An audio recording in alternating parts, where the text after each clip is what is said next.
Ito ang Miss Universe edition na hindi nila makakalimutan at hindi nila mababawi. At hindi pa nga tapos ang bangungot na ito. Akala nating lahat coronation night lamang ang problema.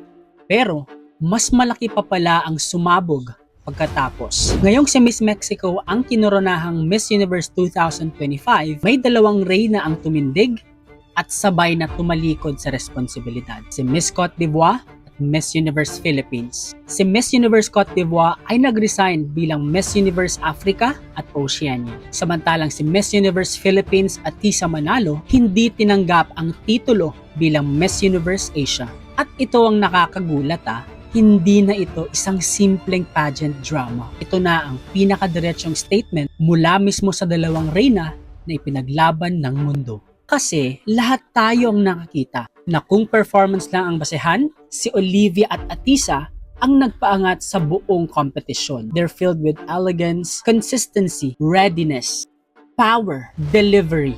Sila ang nagdala. At sila rin ang dalawang pangalan na hindi makalimutan ng fans.